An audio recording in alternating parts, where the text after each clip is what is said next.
Hi. Anybody watching? Thanks for watching. How are you? Welcome. Blah blah blah. I'm Sunny. All right.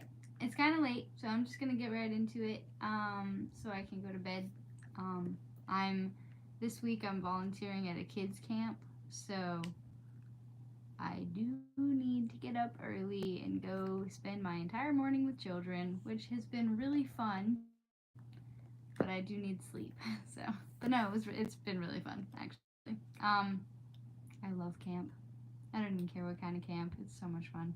But anyway, getting right into it. We started The Wind in the Willows last week. So I absolutely love it. I wasn't honestly I didn't know what to expect. I knew it was gonna be adorable, but oh my gosh, it's so cute. So, and it's just the way it's written. I absolutely love it. So, I wanted to. I've been really excited to stream again and read more of it. So, getting right into it, we're on chapter 2, and I do have my glasses this week, so that's amazing. Whoop whoop. Okay, here we go. Chapter 2, chapter 2. This one is called The Open Road. Also, yeah, sorry for the lighting. It is pretty late. I'm streaming pretty late. I never stream this late, so it's a little dark, but whatever, I can see. So, alright, the open road. Ratty, said the mole suddenly, one bright summer morning, if you please, I want to ask you a favor. The rat was sitting on the river bank singing a little song. He had just composed it himself, so he was very taken up with it, and would not pay proper attention to Mole or anything else. Since early morning he had been swimming in the river in company with his friends the ducks, and when the ducks stood on their heads suddenly, as ducks will, he would dive down and tickle their necks, just under where their chins would be, if ducks had chins, till they were forced to come to the surface again in a hurry, spluttering and angry and shaking their feathers at him, for it is impossible to say quite all you feel when your head is under water. At last they implored him to go away and attend his own affairs, and leave them to mind theirs. So the rat went away and sat on the river bank in the sun and made up a song about them, which he called Duck's Ditty. All along the backwater, through the rushes tall, ducks are a dabbling, up tails all. Ducks' tails, drakes' tails, yellow feet a quiver, yellow bills all out of sight, busy in the river. Slushy green undergrowth where the roach swim. Here we keep our larder, cool and full and dim. Every one for what he likes, we like to be. Heads down, tails up, dabbling free. High in the blue river, high in the blue above, swifts whirl and call. We are down a dabbling, up tails all. I don't know that I think so very much of that little song, Rat, observed the mole cautiously. He was no poet himself and didn't care who knew it, and he had a candid nature. Nor don't the ducks neither, replied the rat cheerfully. They say, why can't fellows be allowed to do what they like, when they like, and as they like, instead of other fellows sitting on banks and watching them all the time and making remarks and poetry and things about them? What nonsense it all is. That's what the ducks say. So it is, said the mole with great heartiness. No, it isn't, cried the rat indignantly. Well, then, it isn't, replied the mole soothingly. But what I wanted to ask you was, won't you take me to call on Mr. Toad? I've heard so much about him, and I do so want to make his acquaintance. Why, certainly, said the good natured rat, jumping to his feet and dismissing poetry from his mind for the day. Get the boat out, and we'll paddle up there at once. It's never the wrong time to call on Toad. Early or late, he's always the same fellow. Always good tempered, always glad to see you, always sorry when you go. He must be a very nice animal, observed the mole, as he got into the boat and took the sculls, while the rat settled himself comfortably in the stern. He is indeed the best of animals, replied Rat. So simple, so good-natured, and so affectionate. Perhaps he's not very clever. We can't all be geniuses, and it may be that he is both boastful and conceited, but he has got some great qualities. Has has Toady. Sorry, I did not read that right. He has got some great qualities, has Toady. Rounding a bend in the river, they came in sight of a handsome, dignified old house of mellowed red brick, which with well-kept lawns reaching down to the water's edge. "There's Toad Hall," said the rat, "and that creek on the left, where the notice board says 'Private, no land allowed,' leads to his boathouse, where we'll leave the boat. The stables are over there to the right. That's the banqueting hall you're looking at now. Very old, that is. Toad is rather rich, you know, and this is really one of the nicest houses in these parts, though we never admit as much to Toad." They glided up the creek, and the mole shipped his sculls as they passed into the shadow of a large boathouse. Here they saw many handsome boats, slung from the crossbeams or hauled up on a slip, but none in the water, and the place had an unused and a deserted air. The rat looked around him. "I understand," said he. "Boating is played out. He's tired of it and done with it. I wonder what new fad he has taken up now. Come along and let's look him up. We shall hear all about it quite soon enough."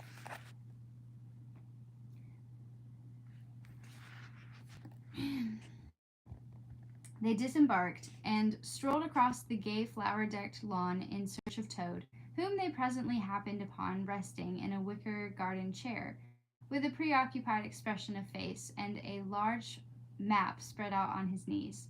"Hooray!" he cried, jumping up on seeing them. "This is splendid!" He shook the paws of both of them warmly, never waiting for an introduction to the mole. "How kind of you!" he went on, dancing around them.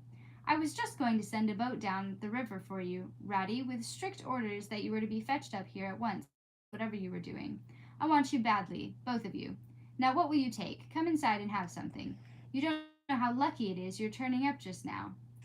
"Let's sit quiet a bit, Toady," said the rat, throwing himself into an easy chair, while the mole took another by the side of him, and made some civil remark about Toad's delightful residence. "Finest house on the whole river," cried Toad boisterously, "or anywhere else, for that matter," he could not help adding. Here the rat nudged the mole. Unfortunately, the Toad saw him do it, and turned very red. There was a moment's painful silence. Then Toad burst out laughing. "All right, Ratty," he said, "it's only my way, you know, and it's not such a very bad house, is it? You know you rather like it yourself. Now look here, let's be sensible. You are the very animals I wanted. You've got to help me. It's most important." "It's about your rowing, I suppose," said the rat, with an innocent air. "You're getting on fairly well, though. You splash a good bit still.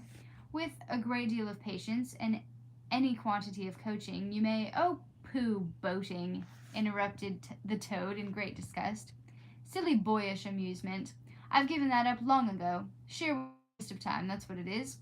It makes me downright sorry to see you fellows, who ought to know better, spending all your energies in that aimless manner. Now, I've decided the real thing, the only genuine occupation for a lifetime. I propose to devote the remainder of mine to it, and can only regret the wasted years that lie behind me, squandered in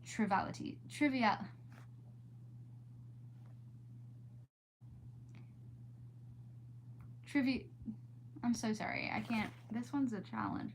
I know this word. I can never say it right. Okay.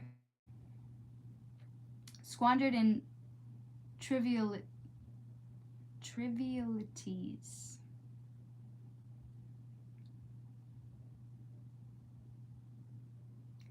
Come with me, dear Ratty, and your amiable friend also, if he will be so very good, just as far as the stable yard, and you shall see what you shall see.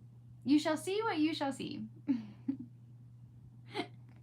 He led the way to the stable yard accordingly, the rat following with a most mistrustful expression, and there, drawn out of the coach house into the open, they saw a gypsy caravan, shining with newness, painted a canary yellow, picked out with green and red wheels. "There you are," cried the Toad, straddling and expanding himself. "There's real life for you, embodied in that little cart. The open road, the dusty highway, the heath, the common, the hedgerows, the rolling downs, camps, villages, towns, cities. Here today, up and off tomorrow, somewhere else." Wow, I did not say that right. Here today, up and off to somewhere else tomorrow. Travel, change, interest, excitement, the whole world before you, and a horizon that's always changing. And mind, this is the very finest cart of its sort that was ever built, without any exception. Come inside and look at the arrangements. Planned 'em all myself, I did. Hi! Welcome to my stream. How are you? Oh, okay. How are you? Thanks for watching. Okay, where am I? The mole was awesome. I'm glad. The mole was tremendously interested and excited and followed him eagerly up the steps and into the interior of the caravan. The rat only snorted and thrust his hands deep into his pockets, remaining where he was. I'm reading out loud. It's called The Wind in the Willows. It's really good. You haven't honestly missed much. Yeah, you haven't missed much. It started out with the mole. His name is Mole. And he goes outside for once and he meets a new friend who is a rat named Rat. And they go out on the river and they have a picnic and they become really good friends and they spend the summer together. And now today Rat is taking Mole to meet his friend Toad. And Toad is ridiculous. He's really nice, but he's always finding something new to be obsessed with. Like, I forgot the right word for that. But first it was like boats or something. Now he has, and I know this isn't like a great term now. This is a really old book, but now he's obsessed with this. They call it a gypsy caravan. It's like a cart with a horse drawing. It's basically like an old-fashioned house on wheels. But anyway, that's his new obsession. So he's showing it to his friends. That's all that's happening. But I love the way it's written. All right. Blah, blah. It was indeed very compact and comfortable. Little sleeping bunks, a little table that folded up against the wall, a cooking stove, lockers, bookshelves, a bird cage with a bird in it, and pots and pans, jugs and kettles of every size and variety. All complete, said the Toad triumphantly, pulling up a locker. You see, biscuits, potted lobster, sardines, everything you can possibly want. Soda water here, baccy there. What is that, tobacco? Letter paper, bacon, jam, cards, and dominoes, you'll find, he continued, as they descended the steps again, you'll find that nothing whatever has been forgotten when we make our start this afternoon. I beg your pardon, said the rat slowly, as he chewed a straw, but did I overhear you say something about we, and start, and this afternoon? Now, you dear, good old ratty, said Toad imploringly, don't begin talking in that stiff and sniffy sort of way, because you know you've got to come. I can't possibly manage without you, so please consider it settled, and don't argue. It's the one thing I can't stand. You surely don't mean to stick to your dull, fusty old river all your life, and just live in a hole in a bank and boat? I want to show you the world. I'm going to make an animal of you, my boy. I don't care, said the rat doggedly. I'm not coming, and that's flat. And I am going to stick to my old river and live in a hole and boat, as I've always done. And what's more, Mole's going to stick with me and do as I do, aren't you, Mole? Of course I am, said the Mole loyally. I'll always stick to you, Rat, and what you say is to be. Has got to be. All the same, it sounds as if it might have been.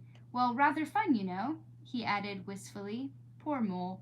The life adventurous was so new a thing to him and so thrilling, and this fresh aspect of it was so tempting, and he had fallen in love at first sight with the canary-colored cart and all its little fitments.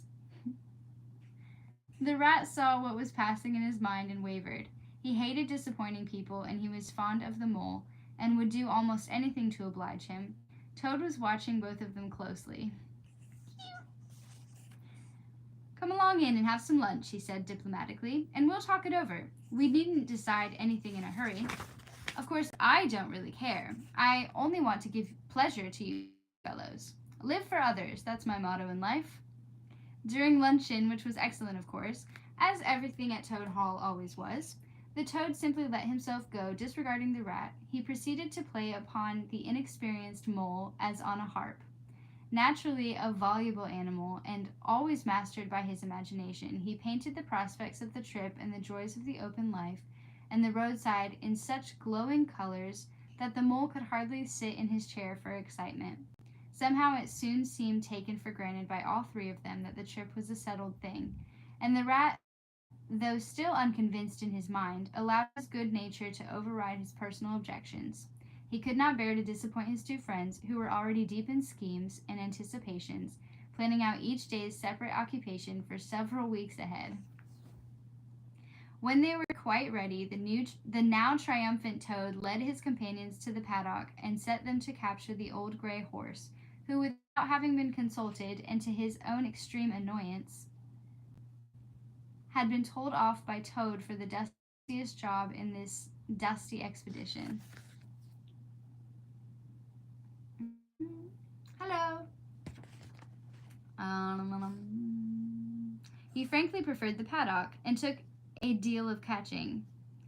Meantime, Toad packed the lockers still tighter with necessaries. And I'm sorry, I thought it was going to say necessities. Meantime, Toad packed the lockers still tighter with necessaries and hung nosebags, nets of onions, bundles of hay, and baskets from the bottom of the cart. At last the horse was caught and harnessed, and they set off, all taking at once, each animal either trudging by the side of the cart or sitting on the shaft, as the humor took him. It was a golden afternoon. The smell of the dust they kicked up was rich and satisfying, out of thick orchards on either side of the road. Birds called and whistled to them cheerily. Good-natured wayfarers passing them gave them good day, or stopped to say nice things about their beautiful cart. And rabbits sitting at their front doors in the hedgerows held up their forepaws and said, "Oh my, oh my, oh my." Late in the evening, tired and happy and miles from home, they drew up on a remote common far from habitations, turned the horse loose to graze, and ate their simple supper sitting on the grass by the side of the cart. Toad talked big about all he was going to do in the days to come, while stars grew fuller and larger all around them, and a yellow moon, appearing suddenly and silently from nowhere in particular, came to keep them company and listen to their talk. At last they turned into their little bunks in the cart, and Toad, kicking out his legs sleepily, said, "Well, good night, you fellows. This is the real life for a gentleman. Talk about your old river." "I don't talk about my river," replied the patient rat. "You know I don't, Toad. But I think about it," he added pathetically, in a lower tone. "I think about it all the time." Sorry, I have an itch. Okay. Why? Why what?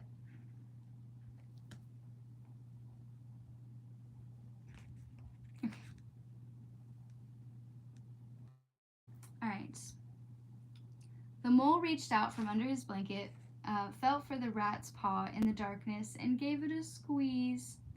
"I'll do whatever you like, Ratty," he whispered. "Shall we run away tomorrow morning, quite early, very early, and go back to our dear old hole on the river?" "No, no, we'll see it out," whispered back the rat. "Thanks awfully, but I ought to stick by Toad till this trip is ended. It wouldn't be safe for him to be left to himself. It won't take very long. His fads never do. Good night." The end was indeed nearer than even the rat suspected.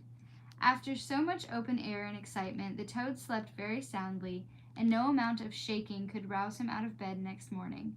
So the mole and rat turned to, quietly and manfully, and while the rat saw to the horse and lit a fire and cleaned last night's cups and platters and got things ready for breakfast, the mole trudged off to the nearest village a long way off, for milk and eggs and various necessaries the Toad had, of course, forgotten to provide.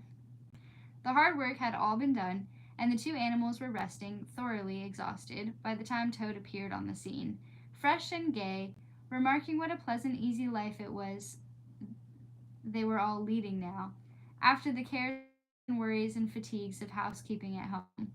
They had a pleasant ramble that day over grassy downs and along narrow by lanes, and camped as before on a common, only this time the two guests took care that Toad should do his fair share of work. In consequence, when the time came for starting next morning, Toad was by no means so rapturous about the simplicity of the primitive life, and indeed attempted to resume his place in his bunk, whence he was hauled by force. Their way Their way lay, as before, across country by narrow lanes, and it was not until the afternoon that they came out on the high road, their first high road, and their disaster, fleet and unforeseen, sprang out on them. Disaster momentous indeed to their expedition, but simply overwhelming in its effect on the after career of Toad.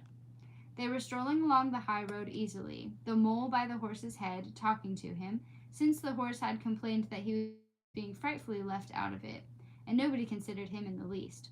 The Toad and the Water Rat walked behind the cart talking together. At least Toad was talking, and Rat was saying at intervals, "Yes, precisely, and what did you say to him?" and thinking all the time of something very different, when far beyond them they heard a faint warning hum, like the drone of a distant bee.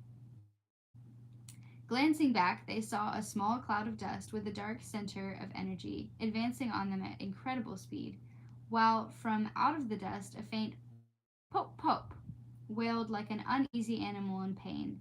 Hardly regarding it, they turned to resume their conversation, when in an instant, as it seemed, the peaceful scene was changed, and with a blast of wind and a whirl of sound that made them jump for the nearest ditch, it was on them. The "pop, pop" rang with a brazen shout in their ears. They had a moment's glimpse of an interior of glittering plate glass and rich morocco, and the magnificent motor car, immense, breath-snatching, passionate, with its pilot tense and hugging his wheel, possessed all earth and air for the fraction of a second, flung an enveloping cloud of dust that blinded and enwrapped them utterly, and then dwindled to a speck in the far distance, changed back into a droning bee once more. A motor car. Oh, so the rat, the way he said, "I think about the river all the time," it's because Rat is a very simple animal. He's amazing. I love him. He's just like very happy with his simple life living on the river. Like all he does is go out on his boat and picnic on the river, and he lives by the river. He's a river rat. So he loves his river. And that's all he needs. Like he doesn't need anything else in order to be happy.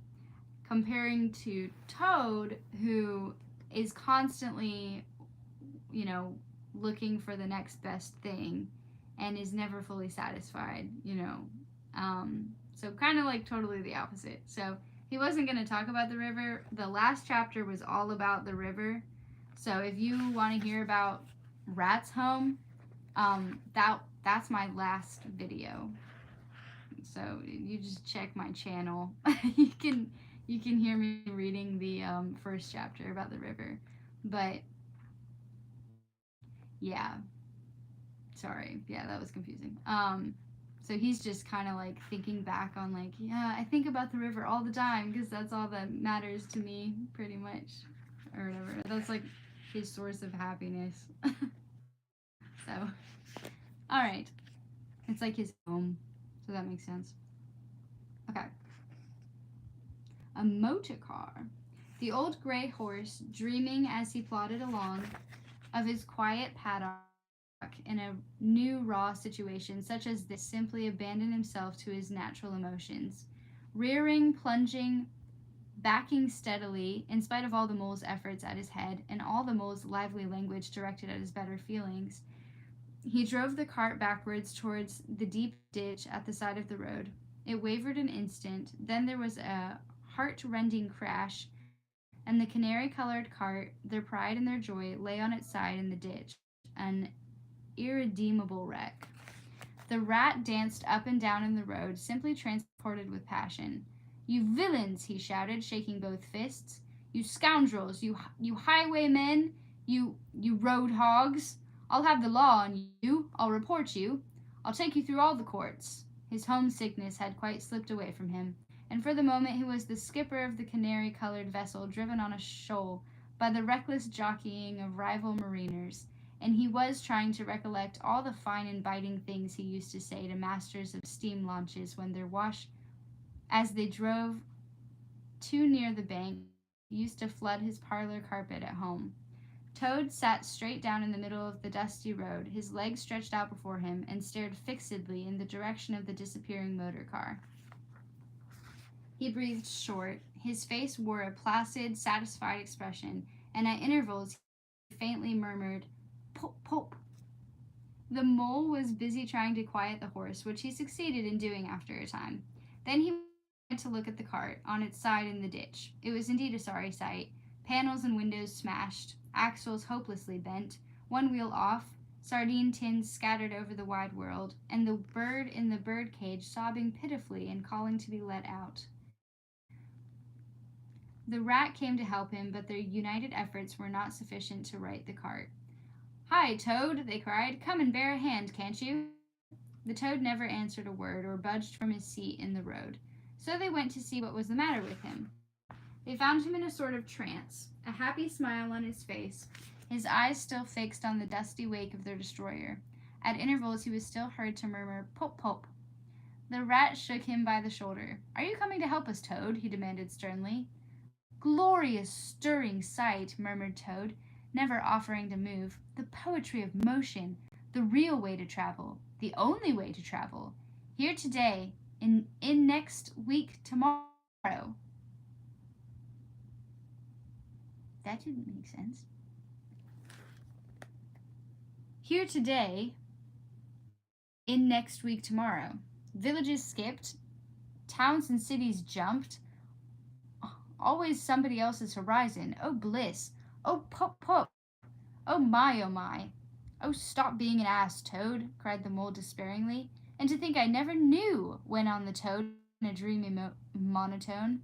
"All those wasted years that lie behind me, I never knew, never even dreamt. But now that I know, now that I fully realize, oh, what a flowery track lies spread before me henceforth.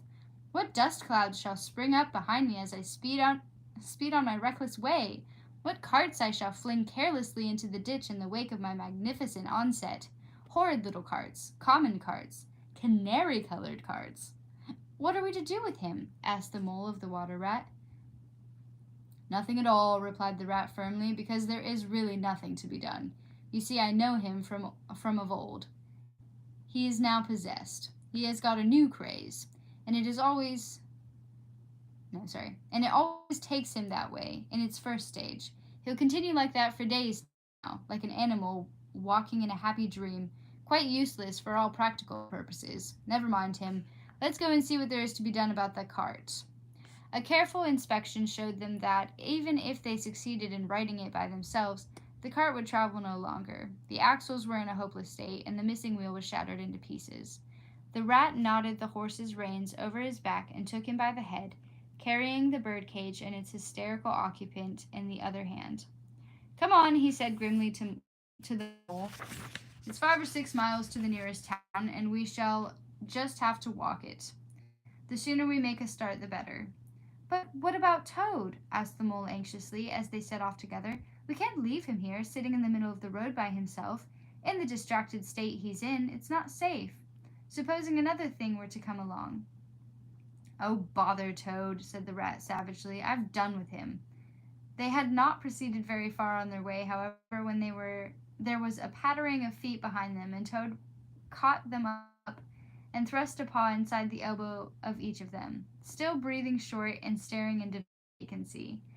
"Now look here, Toad," said the rat sharply. "As soon as we get to the town, you'll have to go straight into the police station and see if they know anything about that motor car and who it belongs to, and lodge a complaint against them. And then you'll have to go to a blacksmith's or a wheelwright's and arrange for the cart to be fetched and mended and put to rights. It'll take time, but it's not quite a hopeless smash. Meanwhile, the mole and I will go to an inn and find comfortable rooms where we can stay till the cart's ready, and till your nerves have recovered from their shock." "Police station? Complaint?" murmured Toad dreamily. "Me complain of that beautiful, that heavenly vision that has been vouchsafed me? Mend the cart? I've done with carts forever. I never want to see the cart or to hear of it again. Oh, Ratty, you can't think how obliged I am to you for consenting to come on this trip. I wouldn't have gone without you, and then I might never have seen that swan, that sunbeam, that thunderbolt. I might never have heard that entrancing sound, or smelt that bewitching smell. I owe it all to you, my best of friends. The rat turned from him in despair. You see what it is, he said to the mole, addressing him across Toad's head. He's quite hopeless. I give it up. When we get to the town, we'll go to the railway station, and with luck, we may pick up a train there that'll get us back to Riverbank tonight. And if ever you catch me going a-pleasuring with this provoking animal again, he snorted, and during the rest of that weary trudge addressed his remarks exclusively to Mole. On reaching the town, they went straight to the station and deposited Toad in the second-class waiting room, giving a porter 2 pence to keep a strict eye on him. They then left the horse at an inn stable and gave what directions they could about the cart and its contents. Eventually, a slow train having landed them at a station not very far from Toad Hall, they escorted the spellbound, sleepwalking Toad to his door, put him inside it, and instructed his housekeeper to feed him, undress him, and put him to bed. Then they got out their boat from the boathouse, sculled down the river home, and at a very late hour sat down to supper in their own cozy riverside parlor, to the rat's great joy and contentment. The following evening, the mole, who had risen late and taken things very easy all day, was sitting on the bank fishing, when the rat, who had been looking up his friends and gossiping, came strolling along to find him. Heard the news, he said. There's nothing else being talked about all along the river bank. Toad went up to town by an early train this morning, and he has ordered a large and very expensive motor car. The end.